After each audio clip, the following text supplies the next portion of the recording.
నాకు చంద్రబాబు నాయుడు గారు నాకు అప్పుడు చెప్పారు, ఎవరిని గెలిపించమన్నారు, వాళ్ళ గెలుపు కోసం నేను పనిచేశాను.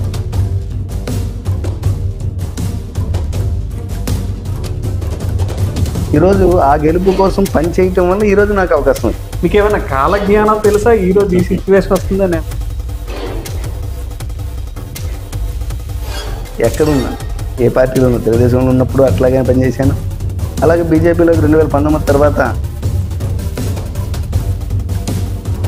క్రితం వరకు ఎన్ఈఆర్ అంటే బీజేపీలో బడా నేతలకు తెలియదు.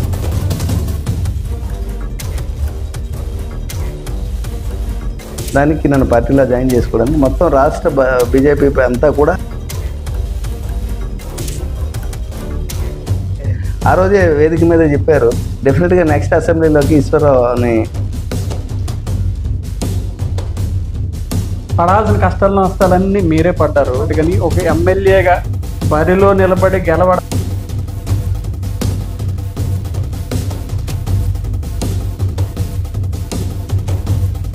At the end of the day result ఏంటో తెలియదు. ఖర్చుని, శ్రమని, దీన్ని అన్నిటినీ కూడా అప్పుడు పెట్టుబడిగా పెట్టేశారు. ఈ రోజే టెన్షన్ పడ్డారా?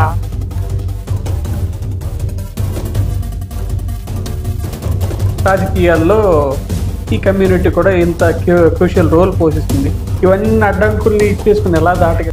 నాకు కులం లేకపోవచ్చు ప్రశాంత్ గారు, కానీ సర్వీస్లో ఉన్నాను. నేను సర్వీస్ అయిన కులం.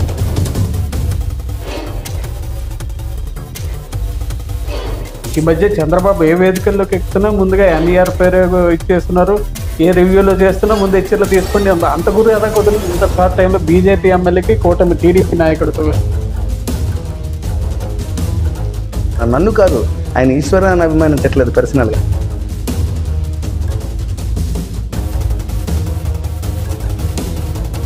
చంద్రబాబు దృష్టిలో ఎంత వాల్యూ సంపాదించారో అట్ ది సేమ్ టైం ఆ 11 స్కిట్ వల్ల జగన్మోహన్ రెడ్డి దృష్టిలో కూడా మీరు అంతే స్పేస్ని ఆక్యుపై చేశారు. రేపు ఇన్ కేస్ వైసీపీ అధికారంలోకి వస్తే ఎన్ఈఆర్ బట్టి స్థానాలు అంటున్నారు, కానీ భవిష్యత్తులో ఏమైనా ఎక్స్పాండ్ జరిగితే బీజేపీ నుంచి మొదట మీ పేరే ఉంటుందని ఊహాగానాలు.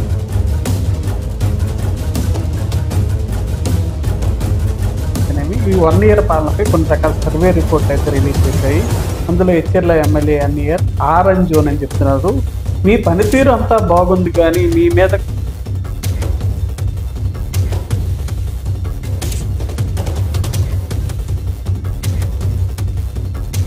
ఎవరు 3 పార్టీల్లో ఎక్కడ ఎవరు తప్పు చేసినా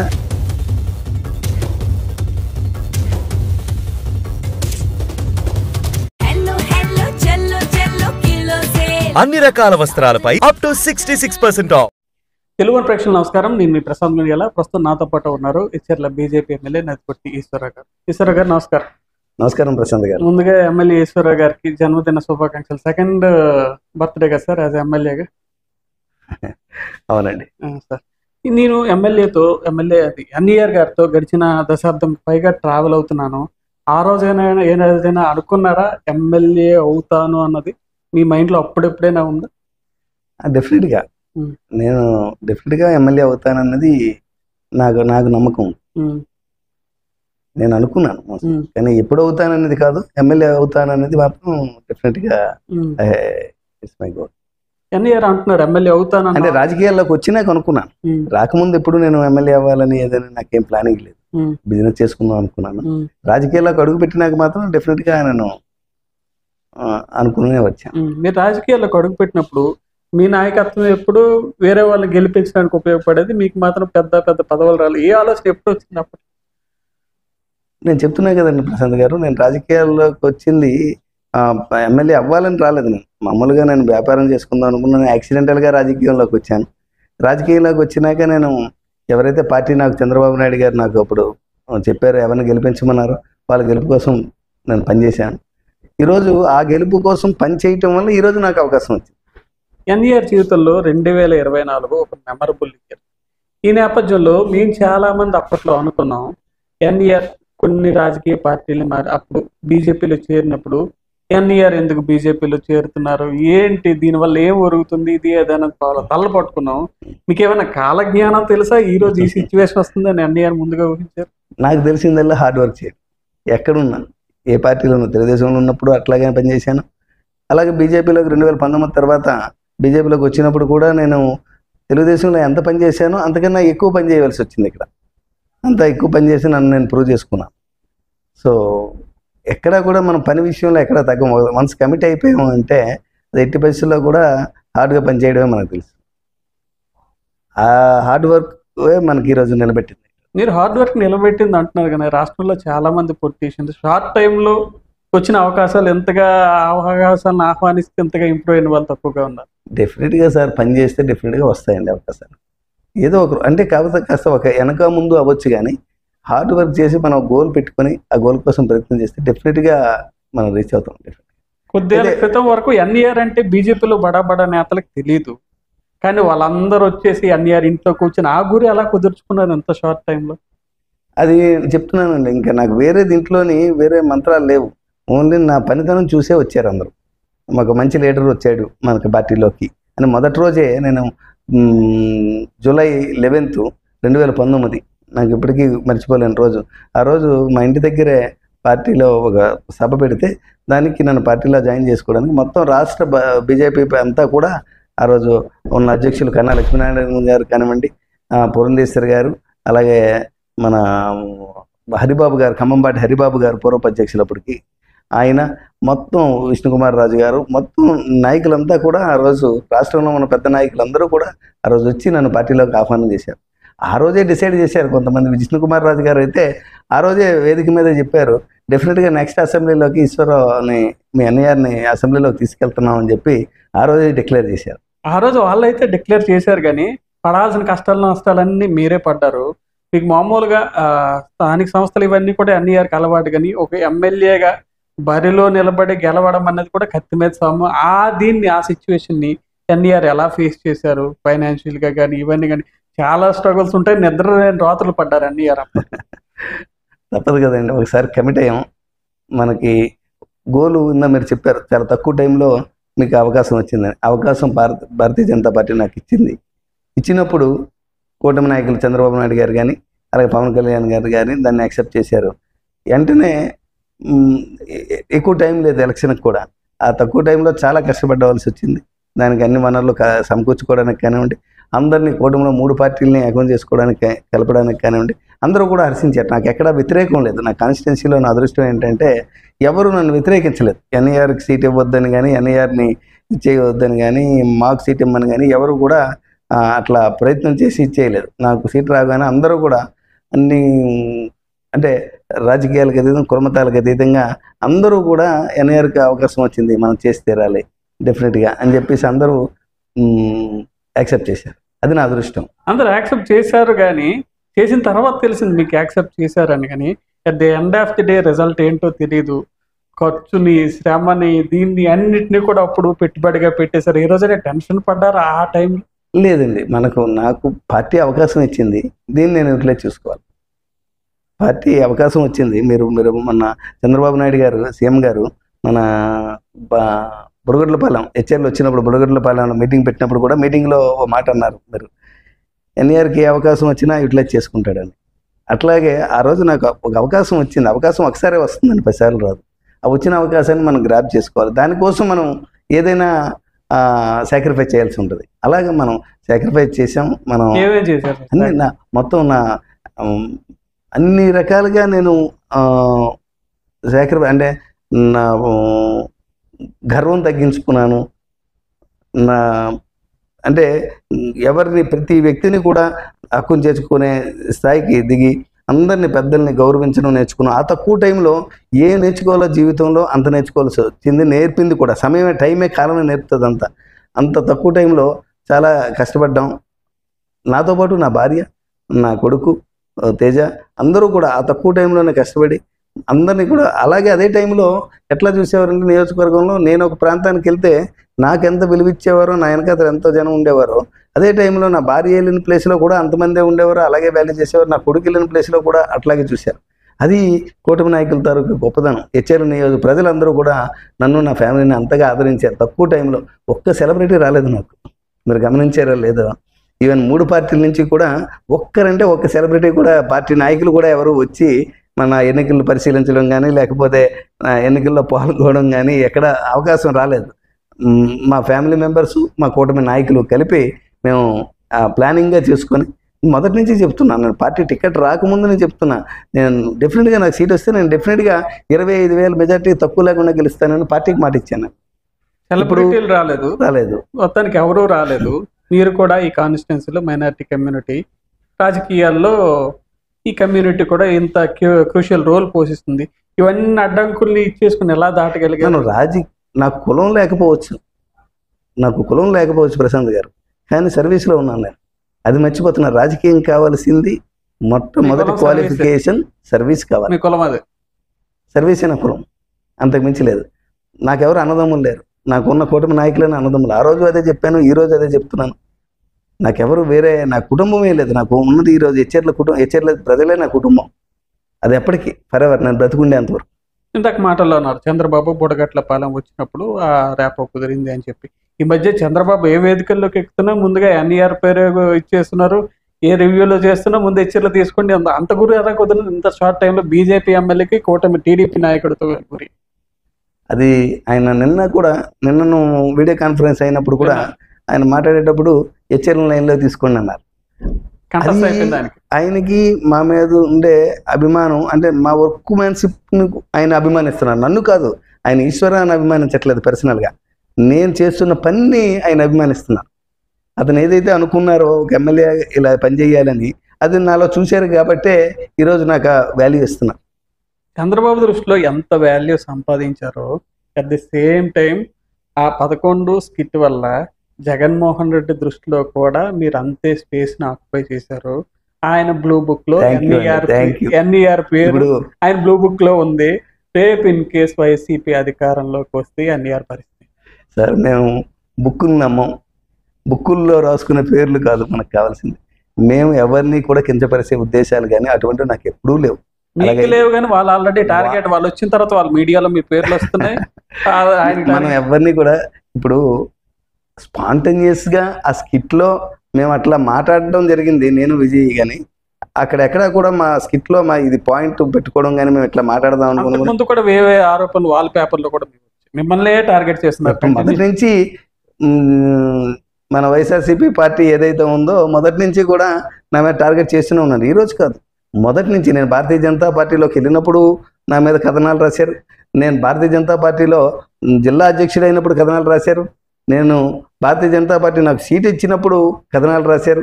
నేను గెలిచినప్పుడు కథనాలు రాశారు. ఇప్పటికీ కంటిన్యూస్గా వాళ్ళు రాస్తూనే ఉన్నారు. నేను వాళ్ళ మీద డిఫామేషన్ కేసు కూడా ఫైల్ చేశాను. కేసు కూడా కంటిన్యూ అవుతుంది. వాళ్ళు ఎన్ని రాస్తున్నారో అవన్నీ కూడా ఆ కేసుకి యాడ్ అవుతున్నాయి. నేను తప్పు చేయలేదు కాబట్టి ఎప్పటికీ భయపడం. వాళ్ళు ఎన్ని రాసినా వాళ్ళకి దీటైన సమాధానం మనం చెప్తున్నాం కోర్టు ద్వారా. మొదటి నుంచి కూడా వాళ్ళు ఎందుకు నా మీద కక్ష పెట్టుకున్నారో తెలియదు. ఈరోజు కాదు, తెలుగుదేశం పార్టీలో ఉన్నప్పటి నుంచి కూడా నా మీద అట్రాసిటీ కేసులు పెట్టించడం, విపరీతమైన దాడులు చేపించడం ఎప్పుడు కూడా.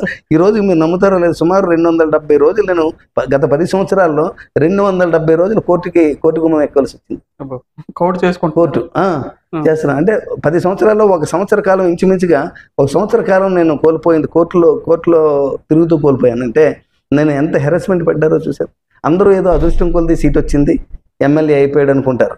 కానీ అదృష్టం వెనకాతల ఎన్ని బాధలు ఉన్నాయో, ఎన్ని కోర్టులు, ఎన్ని స్టేషన్లు, ఎంతమంది జైలుకి వెళ్ళారు, ఎంతమంది వాళ్ళ కాళ్ళు చేతులు ఎరగొట్టుకున్నారు, ఎంతమంది వాళ్ళ ప్రాణాల మీదకి తెచ్చుకున్నారు, ఎంతమంది నాకు సాక్రిఫైస్ చేస్తే ఈరోజు నాకు అదృష్టం వచ్చిందో, ఇది నా జీవితంలో ఎప్పటికీ మర్చిపోలేను ప్రశాంత్ గారు. సాక్రిఫైస్ చేస్తున్నారు చాలా. ఎమ్మెల్యే అయిన తర్వాత ఇవ్వాల్సిన విలువ తప్పకుండా. నేను ఒకటే చెప్పాను, ఎలక్షన్ అయిపోయిన తర్వాత, ఎమ్మెల్యే ఎలక్షన్ అయిపోయిన తర్వాత రిజల్ట్కి మధ్యలో ఒక 20 రోజులు టైం దొరికింది, కాస్త ఫ్రీ టైం దొరికింది. అప్పుడు నా అభిమానుల్ని మొదటి నుంచి నన్ను ఫాలో అయ్యి నా కోసం ఎవరైతే వాళ్ళ జీవితాన్ని సాక్రిఫైస్ చేశారో వాళ్ళందరికీ కూడా కౌన్సిల్ చేశాను.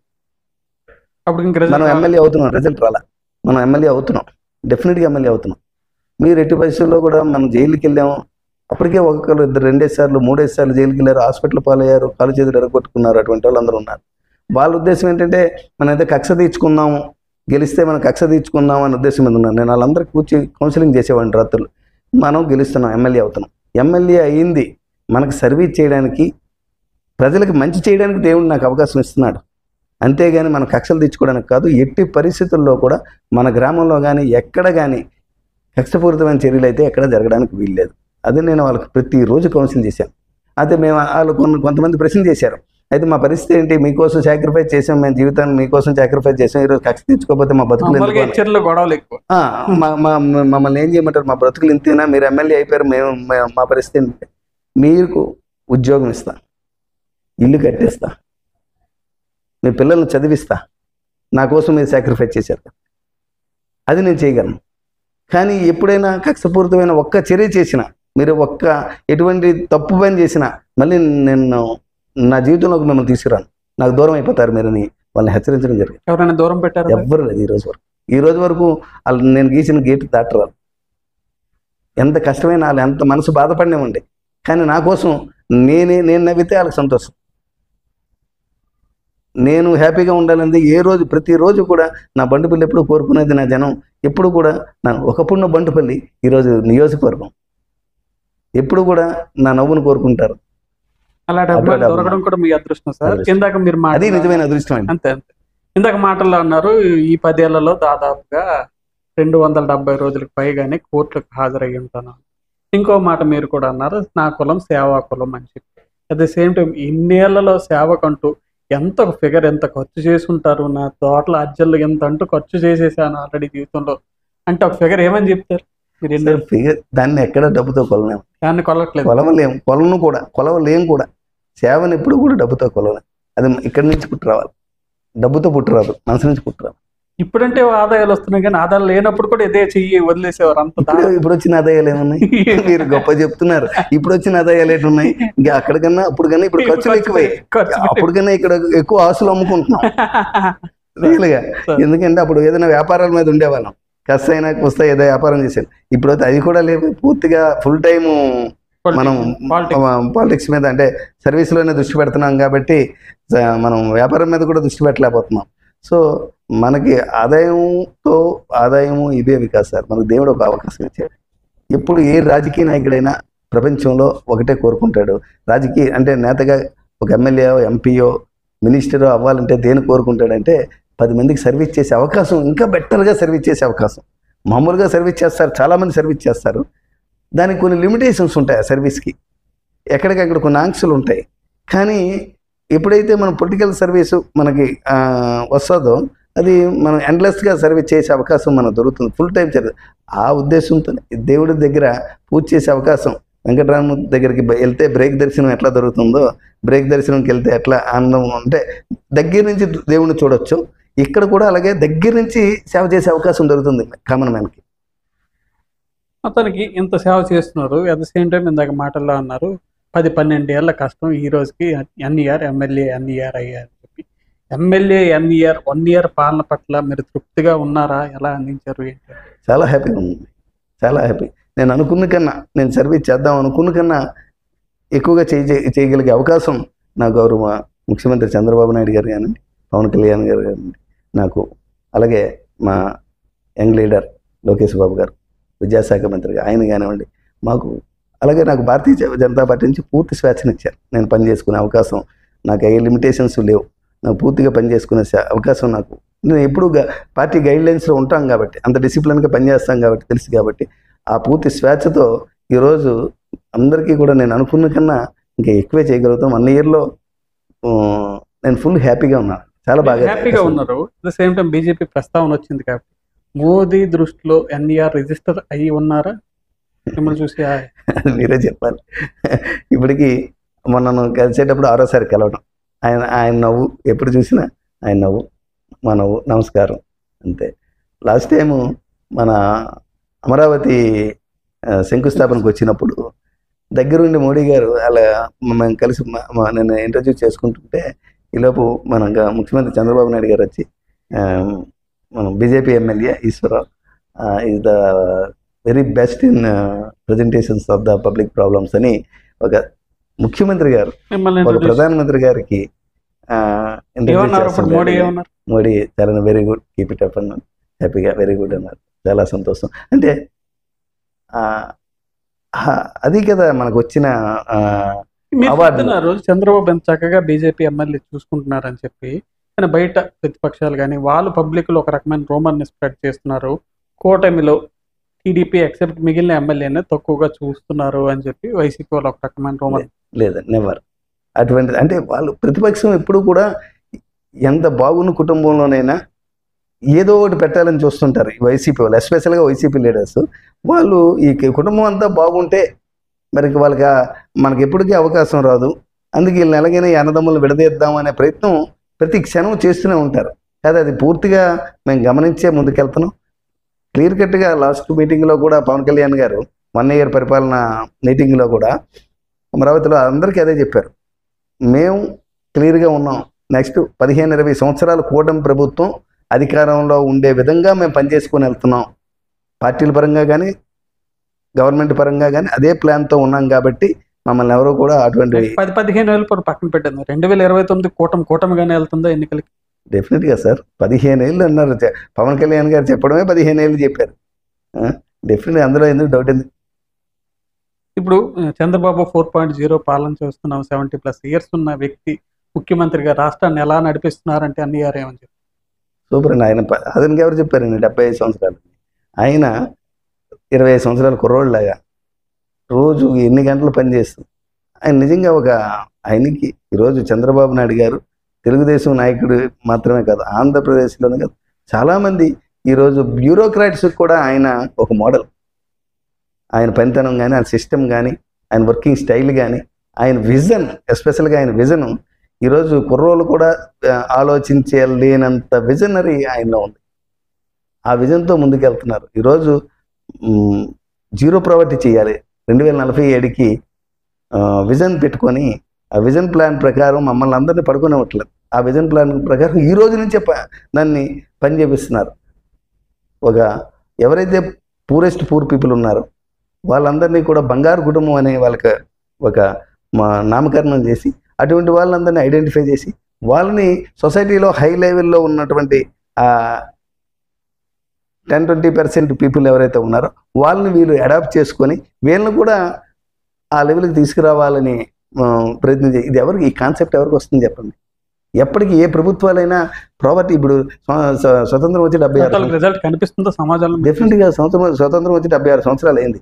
ప్రాపర్టీ ప్రతి ప్రభుత్వం ఏ ప్రభుత్వం ఉన్నా పేదరిక నిర్మూలన చేస్తాం జరుగుతుంది. అది పేదవాడు ఇంకా పేదవాడు అవుతున్నాడు. కానీ ఈ కాన్సెప్ట్తో మన గౌరవ ప్రధానమంత్రి నరేంద్ర మోడీ గారు వచ్చిన తర్వాత మొత్తం దేశంలోనే ఈ 11 సంవత్సరాల్లో మొత్తం మారింది.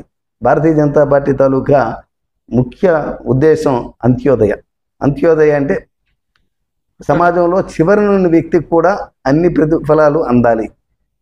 మొదటి వ్యక్తికి ఏదైతే అందుతున్నాయో చివరి నుండి వ్యక్తికి కూడా అందాలి అనేది భారతీయ జనతా పార్టీ సిద్ధాంతం. అలాగే ఇక్కడ గౌరవ ముఖ్యమంత్రి చంద్రబాబు నాయుడు గారు ఈరోజు ప్రవేశపెట్టినటువంటి ఈ బంగారు కుటుంబం మార్గదర్శులు అనే సిస్టమ్ చాలా చాలా సూపర్గా ఉందని, ఇంతకన్నా బెస్ట్ ఐడియా మరి ఉండదేమో. ఎప్పుడు ప్రభుత్వాలు చేయడమే కాదు, సొసైటీకి మనం ఒక ఉన్నత కుటుంబంలో ఉండే అంటే బాగా ఉన్నత స్థాయిలో ఉన్న కుటుంబాలన్నీ కూడా సొసైటీ కోసం కూడా ఏదో చెయ్యాలి. ఆ చేసే అవకాశం ఈరోజు చాలామంది చేయాలని ప్రశాంత్ గారు. మీరు సమాజంలో కాబట్టి వాళ్ళకి అవకాశాలు ఇవ్వట్లేదు, మనం రావట్లేదు డైరెక్ట్ అవకాశం. ఈరోజు డైరెక్ట్గా వాళ్ళు కూడా సొసైటీకి ఏదో ఒకటి చేసే అవకాశం ఈరోజు ముఖ్యమంత్రి గారు కల్పించారు ఆంధ్రప్రదేశ్. ముఖ్యమంత్రి గారి గురించి ఎంత గొప్పగా చెప్పారు. ఇప్పుడు ఉప ముఖ్యమంత్రి, మీరు పరోక్షంగా ఎమ్మెల్యే అవ్వడానికి కారణమైన వ్యక్తి, రాష్ట్ర రాజకీయ ముఖ చిత్రాన్ని మార్చేసి జనసేన టీడీపీ అలయన్స్ అనుకుంటే దాంట్లో బీజేపీని తెచ్చుకెళ్ళి ఈరోజు ఎమ్మెల్యే ఎన్నియర్ ఆ నవ్వుకు కారణమైన వ్యక్తి పవన్ కళ్యాణ్. ఆయన ఉప ముఖ్యమంత్రికి 1 year పాలన ఎలా అంటే చాలా అండి. ఆయన చాలా సాక్రిఫైస్ చేస్తున్నారు. ఆయన ఒక ఉప ముఖ్యమంత్రిగా ఆయన ఏదైతే ఆయన టార్గెట్ బడుగు బలహీన వర్గాల పేదల కోసం, పూరెస్ట్ పీపుల్ కోసం ఏదైతే చేద్దాం అనుకున్నారో, ఆయన ఎప్పటి నుంచి కళ్ళగంటూ రాజకీయాల్లోకి వచ్చారో మొత్తం సర్వస్వం అతను పొలిటికల్ కెరీర్ అంతా వదిలేసి అతని జీవితాన్ని మొన్న ఒక మాటలో చెప్తే ఆయన సంవత్సరానికి 1000 కోట్లు సంపాదించగలరు.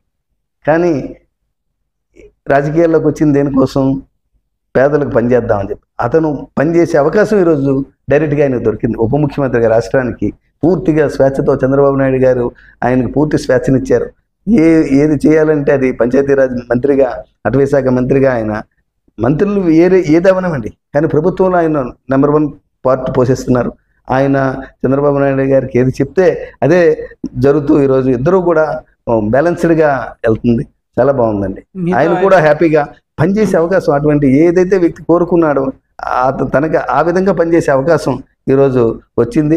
ఆయన కూడా చాలా సాక్రిఫైస్ చేస్తున్నారు, చాలా టైం పెడుతున్నారు. ఆయన తీసుకున్న నిర్ణయాల వల్ల కూడా ఈరోజు ఆంధ్రప్రదేశ్ చాలా హ్యాపీ, ప్రజలందరూ కూడా హ్యాపీగా ఉన్నారు. ఎన్టీఆర్తో పిఎస్పీకి ఉన్న ర్యాప్ పవన్ కళ్యాణ్ మామూలుగా ఒక మంత్రి ఎమ్మెల్యేకు ఉన్న ర్యాపోయే, కాకపోతే ఈ మధ్య ఎక్కడ కలిసినా ఆ నవ్వు, స్పెషల్ నవ్వు మాకు కనిపిస్తుంటుంది. అది మాకు అంటే మాకు స్పెషల్ రికగ్నైజేషన్, అది హ్యాపీగా ఉంటుంది. ఈశ్వర నవ్వుతారు, ఇంకా అంతకన్నా మాకేం కావాలి. ఈ మధ్య ఎన్టీఆర్ ఎక్కువగా కలుస్తున్నారు మంత్రి Nara Lokesh, TDP second boss. ఆయన గెలవలేను అనే వ్యక్తి గెలిచాడు, ఇప్పుడు ప్రభుత్వంలో కూడా కీలకంగా మారారు. నారా లోకేష్ 1 year పనితీరు, ఆయనతో మీకున్న ర్యాపు. ఈరోజు నారా లోకేష్ బాబు గెలవని వ్యక్తి ఏం కాదు.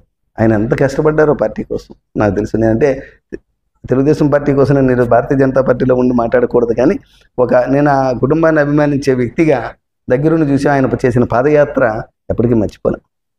చాలా కష్టపడి ప్రజలు చాలా దగ్గర చేరువై ఈరోజు ముఖ్యమంత్రి కొడుకుగా ఆయన ఏదైనా చేయగలిగే స్థానంలో ఉండి కూడా ఏ మంత్రిత్వం నాకు వద్దు, ఒక విద్యాశాఖ మంత్రి కావాలి. ఎందుకంటే మార్పు, చేంజ్ ఎక్కడ చేయగలం, ఎస్పెషల్గా చేంజ్, పర్మనెంట్ చేంజ్ ఎప్పుడైనా కావాలంటే ఎడ్యుకేషన్ సిస్టమ్ ద్వారా చేయాలి. అది నరేంద్ర మోడీ గారు పెట్టినటువంటి న్యూ ఎడ్యుకేషన్ పాలసీ నీతిని అడాప్ట్ చేసుకొని చేయగలరు. డెఫినెట్గా ఈరోజు సక్సెస్ చూస్తున్నాము. జీవో నెంబర్ 116 క్యాన్సిల్ చేసి ఈరోజు ఇంకో జీవో మనకి కొత్త జీవోతో ఈరోజు అంతలక ఈ కొత్త న్యూ ఇంప్లిమెంటేషన్ అంతా కూడా అంతా హ్యాపీగా ఉన్నారు. దాంట్లో ఉన్నటువంటి ఒకటి రెండు చిన్న సర్దుబాట్లు కూడా నన్ను కలవడానికి ఫ్రీక్వెంట్గా కలవట్లేదు, అవసరం ఉన్నప్పుడే కలుస్తున్నాం. ఎందుకంటే ఆయన మాకు చాలా అందుబాటులో అంత టైం ఇస్తున్నారు. ఆయన ఎమ్మెల్యేలతో ఎక్కువ టైం గడపడానికి టైం, అంటే పబ్లిక్ ప్రాబ్లమ్స్ మేము రిప్రజెంట్ చేస్తాం కాబట్టి ఏం జరుగుతుందని తెలుసుకోవాలంటే మాతో మాట్లాడితేనే ఎక్కువగా తెలుస్తుంది. కాబట్టి ఆయన మాతో మాట్లాడుతున్నారు, అవకాశం మాకు ఇస్తున్నారు. నిన్న కలిసినప్పుడు కూడా మా అవకాశాలు మనంతా అదే, మాకు ఎడ్యుకేషన్ జీవో నెంబరు 116 అది తర్వాత వచ్చిన పరిణామాలు ఇప్పుడు అవుతున్న వీటి మీద చర్చ జరిగింది. అలాగే మన హెచ్ఆర్ఎల్ నియోజకవర్గంలో ఎస్పెషల్గా మనకి ఒక ఎడ్యుకేషన్ హబ్ ఉంది. హెచ్ఆర్ఎల్ నియోజకవర్గం డాక్టర్ బిఆర్ అంబేద్కర్ యూనివర్సిటీ ఉంది, అలాగే IIIT ఉంది, అలాగే శివాని వెంకటేశ్వర లాంటి పెద్ద ఇంజనీరింగ్ కాలేజీలు ఉన్నాయి. ఇలాంటి మన స్కూల్ లాంటి స్కూళ్ళు చాలా చాలా కాన్వెంట్లు స్కూళ్ళు ఉన్నాయి. ఈరోజు సిబిఎస్ఈలో మన స్కూల్ ఉంది. ఇటువంటి సుమారు ఒక గవర్నమెంట్ పాలిటెక్నికల్ కాలేజ్ ఉంది, ఐటీఐలు ఉన్నాయి, గవర్నమెంట్ పాలిటెక్నికల్ కాలేజ్ ఉంది. ఇన్ని విద్యా సంస్థలు ఉన్న నియోజకవర్గం మంది. సో ఇందులో సుమారు 30 నుంచి 40 వేల మంది స్టూడెంట్లు ఒక్క హెచ్ఆర్ఎల్ నియోజకవర్గంలోనే చదువుతున్నారు ఒక సంవత్సరానికి. అటువంటి ఇది ఒక ఎడ్యుకేషన్ హబ్గా మారాలన్నది నా తాపత్రయం. అదే నేను కలిసినప్పుడల్లా హబ్ అంటే ఏంటి సార్, ఆ పదాన్ని ఎక్స్ప్లెయిన్ చేయండి, ఎక్స్పాండ్ చేయండి.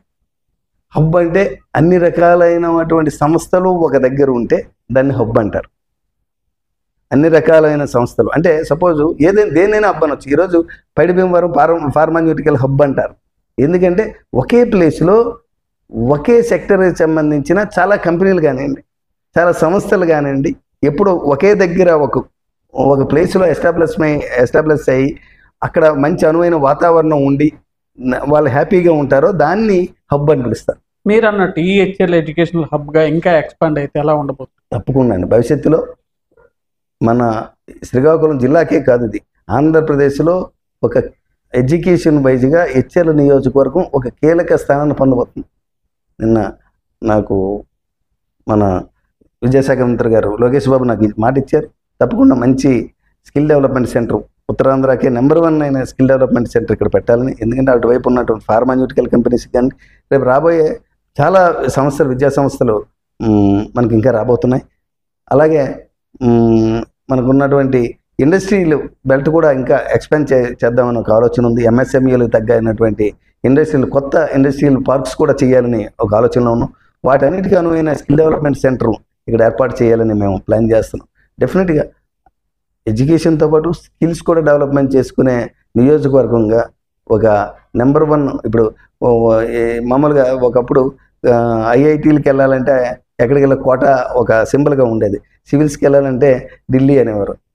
అట్లా ఎడ్యుకేషన్ ఎక్కడ బాగుంటుంది, మంచి ఎడ్యుకేషన్ ఆంధ్రప్రదేశ్లో ఎక్కడ ఉందంటే హెచ్ఆర్ల అని ఆ పిలుపు రావాలనేది నా తాపత్రయం. దానికోసం పనిచేస్తాం. All the best sir. ఇప్పుడు ఓడిపోయిన తర్వాత మాజీ ముఖ్యమంత్రి వైఎస్ జగన్మోహన్ రెడ్డి ప్రవర్తిస్తున్న తీరు అన్నియారికి ఎలా? ఆయన అతనికి నిజంగా ఒక ప్రతిపక్ష నాయకుడిగా అతను ప్రతిపక్ష హోదా ఇస్తేనే అసెంబ్లీలోకి వచ్చి మాట్లాడతాను, లేకపోతే నేను అసెంబ్లీకే రాను అని కూర్చోవడం చిన్నపిల్లడి అల్లరిలా ఉంది. నేను ఏదైనా మాట్లాడితే మళ్ళీ 11వ నెంబర్ అని మీరు అంటారు, కానీ ఆయన 10వ తరగతి పాస్ అవ్వలేదు, 11వ క్లాస్కి వచ్చి కూర్చున్నాడు. ఇంకా నాకు డిగ్రీ సర్టిఫికేట్ అడిగితే ఎట్లా ఉంటుంది అంత ఆలోచన. ఈరోజు పబ్లిక్కి సర్వీస్ చేయాలంటే ఆయన కూడా ఒక ఎమ్మెల్యే అండి. ఓడిపోయిన మీరు 10 సార్లు అనక్కర్లేదు, ప్రజలందరికీ తెలిసి అతను ఓడిపోయారని. కానీ ఆయన ఒక ఎమ్మెల్యే, ఈరోజు శాసనసభ్యుడు. ఆయన శాసనసభ్యుడిగా అతని నియోజకవర్గంలో ఉన్న సమస్యలు కానీ, లేదా అతనితో పాటు ఉన్నటువంటి మిగతా 10 మంది శాసనసభ్యుల యొక్క నియోజకవర్గాల్లో ఉన్న సమస్యలు కానివ్వండి, ప్రభుత్వం మీద ముందు పెట్టాలన్న ఆలోచన వాళ్ళకి లేదా? అన్యాయం కదండి ఇది. ఒక శాసనసభ్యుడిగా దేనికి ఎన్నుకుంటారు ప్రజలు? ప్రభుత్వానికి ప్రజల యొక్క సమస్యలు ప్రభుత్వం దృష్టికి తీసుకెళ్ళి ఆ సమస్యలు పరిష్కరించాలనుకోవడానికే ఎమ్మెల్యే ఉంటారు. అటువంటిది మీరు అటువంటి అసెంబ్లీకే రాకుండా మీ నియోజకవర్గాల్లో ఉన్నటువంటి మిమ్మల్ని ఈ ఓట్లేసి గెలిపించుకున్న మీ సొంత నియోజకవర్గ సమస్యలే, ప్రజల సమస్యలే మీరు పట్టించుకోకపోతే మీరు రాష్ట్రం కోసం ఇంకేం పట్టించుకుంటారు? చాలా చిన్నపిల్లడి మనస్తత్వంలా కనిపిస్తుందండి అతను. చిన్నపిల్లడు కాదండి, అది ఒక రకమైన 2019-24 మధ్య అసెంబ్లీలోనూ బూతులు అనబడి కొద్ది గొప్ప నవ్వు ఊరుకునేవారు జగన్మోహన్ రెడ్డి. కానీ ఓడిపోయిన తర్వాత ఆయన కూడా ఒక కొత్త యాంగిల్ కనిపిస్తుంది. రప్ప నరుకుతాం, ఒక మాజీ ముఖ్యమంత్రి రప్ప నరుకుతామని మీడియా ఎదురు చెప్పడం రాష్ట్ర ప్రజలు ఎలా తీసుకుంటారంటారు? ఎవరైనా యాక్సెప్ట్ చేస్తారు ప్రశాంత్ గారు అటువంటివి? ఒక నాయకుడి దగ్గర ఎవరైనా అటువంటి మాటలు వినాలనుకుంటారా? నాయకత్వం ఎప్పుడూ కూడా ప్రజలకు అధికారంలో ఉన్నా అధికారంలో లేకపోయినా ప్రజలకు మంచి చేస్తాం, ప్రజలకు మేము తోడున్నాం, ప్రభుత్వం ఏదైనా తప్పు పని చేస్తే మేము ఉన్నాం మీకోసం ప్రశ్నించడానికి అని చెప్పే ధైర్యం ఇవ్వాల్సింది పోయి మేము ఆడిని కొట్టేస్తాం, ఈయన్ని కొట్టేస్తాం, ఆ బుక్లో ఈ పేరు రాసాం, ఈ బుక్లో ఆ పేరు రాసాం, ఇదండి రాజకీయం. అదే రాజకీయ లక్షణాలు అవి. ఆయనకు మొదటి నుంచి అలవాటే. 2014లో ఓడిపోయిన తర్వాత కూడా ఇలా అంటూ గుద్దేస్తాం, అక్కడ గుద్దేస్తాం, ఇక్కడ గుద్దేస్తాం, అట్లా ఇట్లా. ఆ ప్రవర్తన అంతా కరెక్ట్ కాదండి. ప్రజలు చూస్తున్నారు. మిమ్మల్ని ప్రతిపక్ష నాయకుడు కాకపోయినా, ప్రతిపక్ష హోదా లేకపోయినా మిమ్మల్ని ఓడిపోయిన నాయకుడిగా మీకు ప్రతిపక్ష దీని దృష్టితోనే మిమ్మల్ని చూస్తున్నప్పుడు కూడా మీరు ఆ అవకాశం కూడా మీరు వినియోగించుకోవట్లేదు. ఇప్పుడు కూడా ఆడిని కొట్టేస్తాం, ఈయన్ని కొట్టేస్తాం, ఇదే మాట్లాడితే ఎక్కడ మాట్లాడినా ఆ కొట్టేస్తాం, ఈ ఆఫీసర్ని చంపేస్తాం, ఈ కొట్టేస్తాం, అది చెవిటేస్తాం అనడమే. కానీ మంచి చేస్తామని చెప్పండి. మీరు అధికారంలోకి వస్తే అందరినీ సమానంగా చూస్తామని చెప్పండి. కానీ అది మీ నోటంటే ఎప్పటికీ రాదు, అది జరిగే పని కాదు. అందుకే మీరు ఎప్పటికీ ఇంకా అధికారంలోకి రారు. ఇందాక స్టార్టింగ్లో మన ఇంటర్వ్యూలో 270 రోజులు 10 ఏళ్ళుగా కోర్టుకి వెళ్ళిన ఎక్స్పీరియన్స్ నాకుంది అని చెప్పి అన్నయ్యారు అన్నారు. ఈ కోర్టు వ్యవహారాలన్నీ తెలిసిన వ్యక్తిగా, జగన్ మీద ఉన్న కేసులన్నీ తెలిసిన వ్యక్తిగా భవిష్యత్తులో జగన్ అరెస్ట్ అవుతాడంటే ఏమని చెప్తారు మీరు? అది చట్టం దాని పని చేస్తుంది. అది అందరం మాట్లాడే మాటే. డెఫినెట్గా అతనికి ఉన్నటువంటి కేసులు సామాన్యమైన కేసులు కావు, చాలా పెద్ద కేసులు. ఆ కేసుల్లోంచి అతను బయటికి రావడానికి అతని జీవితకాలం చాలదు. ఇంక చట్టం బెయిల్లు అవి అంటారా, చట్టం టైం ప్రకారం దానికి ఎప్పుడు ఎవరికి ఎలా చేయాలో అది చేస్తున్నాం. ఇందాక మాటల్లో అన్నారు, నారా లోకేష్ పాదయాత్ర ద్వారా తన వంతు కూటమి అధికారంలోకి రావడానికి కీలక భూమిక పోషించారు అని చెప్పి. మన రాష్ట్రంలో కూడా ఒక సామెత, ఒక రివాజు ఉంది. పాదయాత్ర తీసిన పార్టీలు, వ్యక్తులన్నీ కూడా అధికారంలోకి వస్తున్న సంస్కృతి మన ఆంధ్రప్రదేశ్లో ఉంది. భవిష్యత్తులో తాను కూడా పాదయాత్ర చేపడతారు. రీసెంట్గా వైఎస్ జగన్మోహన్ రెడ్డి ఇచ్చిన కామెంట్. ఆయన పాదయాత్ర రాష్ట్ర రాజకీయాలపై ఏమైనా ప్రభావం? 2014లో ఓడిపోయిన తర్వాత ఆయన 2017-18లో పాదయాత్ర చేశారుగా. రాష్ట్రంలో అధికారంలోకి 19లో అధికారం వచ్చారు. మళ్ళీ తర్వాత కూడా మన సిద్ధం అనుకుంటూ చేశారు కదా. పాదయాత్ర సిద్ధం అనుకుంటూ చేశారు కదా. అంటే పాదయాత్ర చేస్తేనే రాజకీయాల్లోకి రావడం కాదండి, ప్రజల్లోకి ఎంతవరకు దగ్గర అయ్యామని చూడాలి. పాదయాత్రలు ఎందుకు చేస్తాం? సామాన్యుడు దగ్గరగా వెళ్ళి సామాన్యుడి తాలూకు బాధ ఏంటో తెలుసుకోవడానికి చేస్తాం. ఆ బాధ తెలిసిన రోజు డెఫినెట్గా మనం అనుకున్న గోల్కి రీచ్ అవుతాం. అది జరుగుతుంటుంది తప్పించి ఎక్కడాను. అంతేగాని పాదయాత్ర చేసిన వాళ్ళు అందరూ అయిపోతారని కాదు. ఆయన లోకేష్ బాబు దగ్గరుండి చాలా దగ్గరగా అన్ని కిలోమీటర్లు, ఇప్పుడు ఎవరున్నాడు అన్ని కిలోమీటర్లు నడిచి ఆయన ఒక చరిత్ర సృష్టించారు. చాలా దగ్గరగా ప్రజలకి, అవతల వైపు నాయకులకి అందరినీ కూడా దగ్గరగా మేము చూస్తున్నాం. ఒకప్పుడు 2014 ముందు ఆయన ఉన్న పరిస్థితి, ఈరోజు ఆయన ఉన్నటువంటి ఓపిక, సహనం నిజంగా చాలా చాలా ఎక్కువ. ఎన్ఈఆర్ అంతరంగం ఆవిష్కరిస్తున్నాం. ఈరోజు ఎమ్మెల్యే ఎంతగా ఆనందంగా ఉన్నారంటే without Purandeswari NER interview complete అవ్వదు కాబట్టి మీ జీవితంలో పురంధేశ్వరి ఎంత భాగం అయ్యారు, అక్కడెక్కడో ఉండే ఆవిడ మనసులో గురిని మీరు ఎలా సంపాదించారు? ఎన్టీఆర్ గారు కూతురుగా ఆమెలో ఎప్పుడు కూడా ఎన్టీఆర్ గారిని చూశానండి. ఎన్టీఆర్ గారు ఆ రాజకీయాల్లో ఉన్నప్పుడు మాకు ఆయనతో రాజకీయాలు చేసే అవకాశం లేదు. ఆయన సినిమాల్లో చూడడమే. ఆయన ఎప్పుడైనా రాజకీయ యాత్రలకు వచ్చినప్పుడు, మీటింగ్లకు వచ్చినప్పుడు ఆయన వ్యాన్ వెనకాతలు పరిగెట్టేవాళ్ళం ఎన్టీఆర్ గారి కోసం. అటువంటిది ఈరోజు భారతీయ జనతా పార్టీ నాకు అవకాశం కల్పించింది. పురంధేశ్వరి గారు ద్వారా నేను భారతీయ జనతా పార్టీలోకి రావటం, ఆమె రాష్ట్ర అధ్యక్షురాలు అయితే నేను జిల్లా అధ్యక్షుడిని అవ్వటం, అంత దగ్గరగా పనిచేసే అవకాశం. అలాగే నిన్న కూటమి ఏర్పాట్లలో కూడా నాకు భారతీయ జనతా పార్టీ ఆమె రాష్ట్ర అధ్యక్షురాలుగా ఉండడం నా ఒక అవకాశం, నాకు కూడా సీట్ రావడానికి. అంటే నేను సార్ నా డౌట్, ఆవిడ ఉండేది విజయవాడలో, మీరు ఉండేది ఎచ్చర్లలో. ఎన్ఈఆర్ నా మనిషి, ఆయనకి టికెట్ ఇవ్వాలి కావాలని అంతా పదంగా మీకోసం ఎందుకు పురంధేశ్వరి? భారతి నా కోసం కాదు, కష్టపడిన వాడి కోసం చేశారు. భారతీయ జనతా పార్టీలో ఆ గొప్పతనం ఉందండి. పురంధేశ్వరి గారే కాదు, ఆ స్థాయిలో ఉన్న ఏ అధ్యక్షుడైనా ఆ నిర్ణయం తీసుకుంటారు. భారతీయ జనతా పార్టీలో ఎస్పెషల్గా భారతీయ జనతా పార్టీలో ఆ స్థాయిలో కూర్చున్న ఏ వ్యక్తి అయినా నిర్ణయం తీసుకుంటారని నాకు తెలుసు. ఈరోజు ఎవరున్నా ఆ స్థానంలో భారతీయ జనతా పార్టీ అధ్యక్షుడిగా ఎవరున్నా అదే నిర్ణయం తీసుకుంటారు. ఎవరైనా ప్రజల కోసం దగ్గరయ్యే వ్యక్తిగా, ప్రజలు ఆదరించే మనిషికి, రాజకీయంగా సర్వీస్ చేసే మనిషికి అవకాశం కల్పించాలని కోరుకుంటాను. అందులో చాలామంది ప్రయత్నం చేస్తారు, అందరికీ అవకాశాలు మిస్ అవుతుంటాయి. వచ్చిన కొద్ది అవకాశాల్లో నాకు అవకాశం రావడం, నేను పురంధేశ్వరి గారి నాయకత్వాన్ని ఎప్పటికీ నా జీవితంలో మర్చిపోలేను. New AP BJP boss Madhav గారు, ఆయనతో మీకుండే రేపు ఎలా నడపబోతున్నారు భవిష్యత్తులో బీజేపీని ఆంధ్రప్రదేశ్? ఆయన నాకు మంచి స్నేహితుడు. ముందుగా నేను భారతీయ జనతా పార్టీలోకి వచ్చినాక చాలా ఇబ్బందులు పడ్డా. అప్పుడున్న హెచ్ఆర్లో కొంతమంది ఉన్నటువంటి నాయకులు కానివ్వండి, వాళ్ళంతా కూడా నేను రావటం వలన వాళ్ళ స్థానం ఏదో కోల్పోతున్నట్టు వాళ్ళు బాధలు పడి నన్ను ఏదో డిగ్రేడ్ చేయడానికి అది ఇది చెప్పడం, ఇటు చాలా ఇబ్బందులు పెట్టడం, ఇవన్నీ కామన్గా ఉంటుంటాయి పార్టీలో. అట్లా చేస్తున్నప్పుడు మా కార్యకర్తలు, నేను ఎప్పుడు అనుకోలేదు కానీ నా కార్యకర్తలు అనేవారు, ఈయన టీడీపీలో ఉండగా ఒక బాసులాగా ఉండేవారు, ఇక్కడికి వచ్చి ఏంటి జనాల మధ్యలో కూర్చుంటున్నారు, మీటింగ్లోకి వెళ్తే టీడీపీలో ఉన్నప్పుడేమో వేదిక మీద కూర్చున్నారు, ఇప్పుడు వచ్చి బీజేపీలోకి వచ్చినాక జనాల మధ్యలో కూర్చుంటున్నారు, ఈయన వేదిక మీదకి పిలవటం లేదు అన్న ఒక కార్యకర్తల్లో ఒక నిస్పృహ ఏర్పడింది. అప్పుడు కూడా మాధవ్ గారు నాకు చెప్పడం, మంచి గైడెన్స్ ఇచ్చారు. నేను దగ్గరుండి ఇది సిస్టమ్ భారతీయ జనతా పార్టీలో ఇట్లా ఉంటుంది, ఓపిక పట్టాలి, మీలాంటి లీడర్స్కి డెఫినెట్గా మంచి అవకాశాలు వస్తాయి.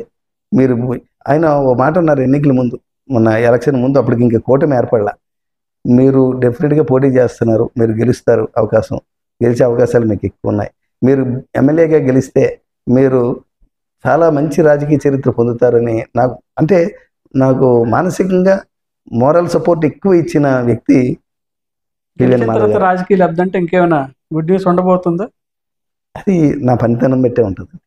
అది నేను ఎప్పుడు మనం చెప్పాను కదా, చంద్రబాబు నాయుడు గారు కానీ మోడీ గారు కానీ ఎప్పుడు ఎవరైనా కూడా ఏ అధినేత కూడా పార్టీకి మనం ఇచ్చే సర్వీస్ని బట్టి, ప్రజలకి మనం ఇచ్చే సర్వీస్ని బట్టే మనకి ఆ స్థానాలు కల్పిస్తుంటారు. సర్వీస్ బట్టి స్థానాలు అంటున్నారు కానీ భవిష్యత్తులో ఏమైనా ఎక్స్పాండ్ జరిగితే బీజేపీ నుంచి మొదట మీ పేరే ఉంటుందని ఊహాగానాలు వస్తుంది.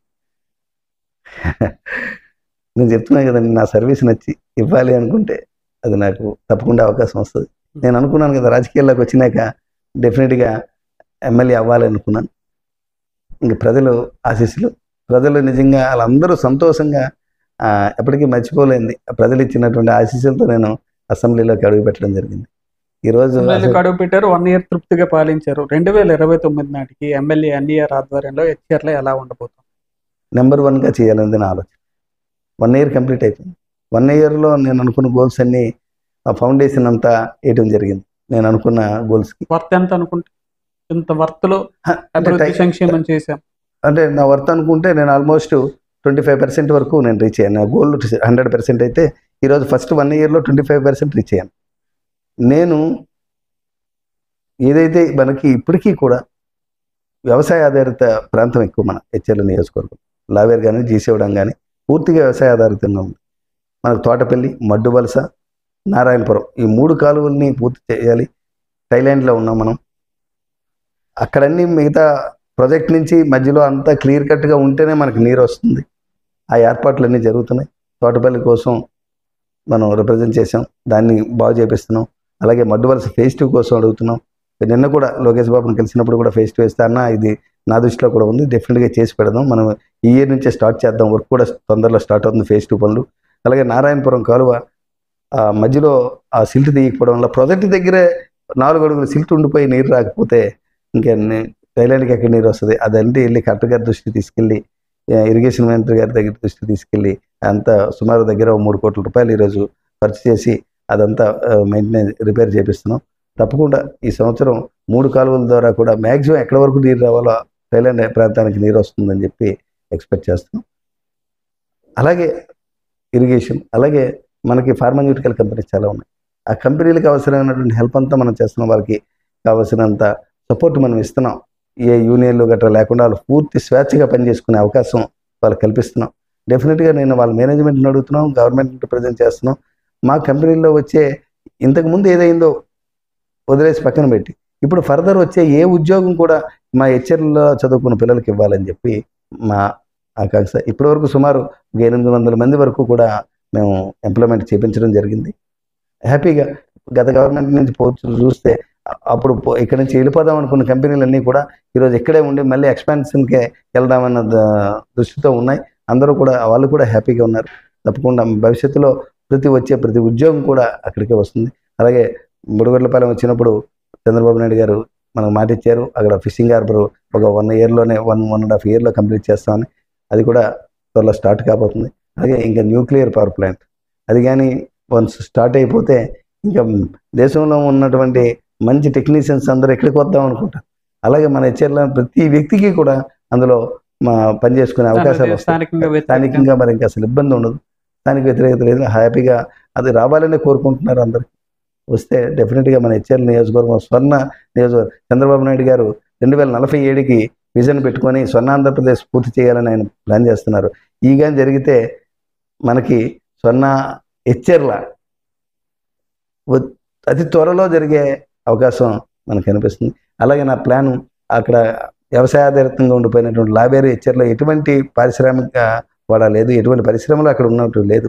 అటువైపు కూడా కొన్ని మినిమం ఆరెంజ్ బేస్డ్ జోన్ ఉండేది, అంటే గ్రీన్ కానీ ఆరెంజ్ జోన్ కానీ ఉండే కంపెనీలని, అంటే కంపెనీలని ఇటువైపు అంతా ఫార్మాన్యూటికల్ కంపెనీస్ ఉన్నాయి. కొంత పొల్యూటెడ్ అంతా ఈ ప్రాంతం అంతా. అటువైపు మళ్ళీ అటువైపు కూడా అటువంటి పరిస్థితి తేకుండా ఓన్లీ మినిమం ఆరెంజ్ జోన్లో ఉండే కంపెనీలు అటు తీసుకొచ్చి ఎంఎస్ఎంఈలు డెవలప్మెంట్ చేద్దాం. ఒక నిన్న ముఖ్యమంత్రి గారితో మాట్లాడాం, ఉప ముఖ్యమంత్రి గారితో మాట్లాడాం, అలాగే లోకేష్ బాబు గారితో మాట్లాడుతున్నాం. ఆ ప్రాంతానికి ఉండే అటువైపు చిబురుబెల్లి, జీసిగడం, హెచ్ఆర్ల ఈ ప్రాంతాలన్నిటికీ మధ్యలో ఉన్నటువంటి ప్రాంతాన్ని మనం ఒక ఇండస్ట్రియల్ హబ్గా చేద్దామని, ఎంఎస్ఎంఈలకి ప్లగ్ అండ్ ప్లే సిస్టంలో ఒక మంచి ఇండస్ట్రియల్ ఇండస్ట్రియల్ ఏరియా చేద్దామని చెప్పి మనం ప్లాన్ చేస్తాం. డెఫినెట్గా అది సక్సెస్ అయితే ఆ 2 మండలాలకు కూడా మంచి ఉపాధి అవకాశాలు పెరుగుతాయి, ల్యాండ్స్కి వాల్యూలు పెరుగుతాయి. 1 ఇయర్ పాలన పట్ల తృప్తి చెందారు. భవిష్యత్తులో కూడా ఇంకా చాలా ఇంప్లిమెంట్ చేస్తాం 75% అని చెప్తున్నారు. ఇటీవల కాలంలో కొన్ని రకాల సర్వే సంస్థలు కూటమి ఎమ్మెల్యేలు అయితేనేమి, వీరందరూ ఎమ్మెల్యేలు అయితేనేమి, ఈ 1 ఇయర్ పాలనపై కొన్ని రకాల సర్వే రిపోర్ట్లు అయితే రిలీజ్ చేశాయి.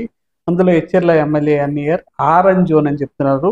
మీ పనితీరు అంతా బాగుంది, కానీ మీ మీద కూటమి ఏదైతే మిగిలిన పార్టీ వాళ్ళ ఇంపాక్ట్ ఎక్కువ ఉంది, వాళ్ళ తాలూకా ఇది ఎక్కువ చేసి మీ పేరును వాళ్ళు తీసుకుంటున్నారు, వాళ్ళ చెడ్డ పేరు మీకు వచ్చేస్తుంది అని చెప్పి ఆయన నాకు ఎక్స్ప్లెయిన్ చేస్తున్న పరిస్థితి. రాజకీయంలో 3 పార్టీలు కలుపుకెళ్ళడం సామాన్యం కాదండి. 3 పార్టీలని కలుపుకొని సమన్వయం చేసుకుంటూ ముందుకెళ్తున్నాం. ఇందులో ఎక్కడ ఎవరు 3 పార్టీల్లో ఎక్కడ ఎవరు తప్పు చేసినా అది నాకు అంటుతుంది. సో అది జరగకుండా చేసుకుని వెళ్తున్నాం. ఎక్కడ ఎవరు తప్పు చేయకుండా, ఎక్కడ తప్పు జరగకుండా చూసుకునే వెళ్ళే బాధ్యత నా మీద ఉంది కాబట్టి ముందుకెళ్తున్నాం. ఇంకా ప్రతిపక్ష పార్టీలు కానివ్వండి, కొన్ని నా మీద పడని వారు కానివ్వండి, ఏదో రకంగా బురద చల్లాలనే ఉద్దేశంతో ఏదో ఒక జోన్ క్రియేట్ చేస్తుంటారు వాళ్ళు. ఇది రెడ్ జోన్ అని, ఇది ఆరెంజ్ జోన్ అని, ఏదో వాళ్ళ నోటికి ఏదో వచ్చిందంతా మాట్లాడుతుంటారు. మీరు మొదటి నుంచి మాకు వ్యక్తిగతంగా కాదు, నన్ను రాజకీయ పక్షంగా నా వెనుక ప్రతిరోజు ఒక పెద్ద కన్నేసుకొని చూస్తున్నారు మీరు నన్ను. మీకు ఐడియా ఉండి ఉంటుంది. అంటే ఈ దీనికోసం మనం ఈరోజు ఎమ్మెల్యేగా ఎన్నికైన తర్వాత ఎంత కష్టపడుతున్నాం. All the best sir. ఇది ఎచ్చెర్ల ఎమ్మెల్యే ఎన్ఈఆర్ గారు స్పష్టం చేసేశారు. స్వర్ణ ఎచ్చెర్ల సాధనే లక్ష్యంగా తాను పనిచేస్తున్నానని, ఇప్పటికే ఎచ్చెర్లలో 25% తన ఆలోచనలు ఇంప్లిమెంట్ చేశానని, భవిష్యత్తులో వాటి సాధన దిశగా ప్రయత్నం చేస్తున్నానని చెప్పి ఎన్ఈఆర్ స్పష్టం చేస్తున్న పరిస్థితి. ఇంకోవైపు ఈ 1 ఇయర్లో రాష్ట్రంలో అనేక రకాల అభివృద్ధి సంక్షేమ కార్యక్రమాలను అమలు చేసిన ఘనత కూటమి సర్కారు సంపాదించుకుందని, ఇవేవి పట్టని వైసీపీ అనవసర ఆరోపణలు చేస్తుందని చెప్పి ఎన్ఈఆర్ ఎద్దేవా చేస్తున్న పరిస్థితి. భవిష్యత్తులో జగన్మోహన్ రెడ్డి చేపట్టబోయే పాదయాత్ర వల్ల కూడా ఏమీ ఒరిగింది లేదని, పవన్ కళ్యాణ్ చెప్పినట్టు 15-20 ఏళ్లు కూటమి సర్కార్ ఆంధ్రప్రదేశ్ను పాలిస్తూ ప్రజారంజక పాలన అందిస్తుందని ఎచ్చెర్ల ఎమ్మెల్యే ఎన్ఈఆర్ స్పష్టం చేస్తున్న పరిస్థితి ఉంది. ఇది ఇవాళ ఇంట్రెస్టింగ్ ఎపిసోడ్. మరిన్ని ఇలాంటి ఇంట్రెస్టింగ్ ఎపిసోడ్ కోసం చూస్తుండండి Telugu news. This is Prashant Gundiyala signing of.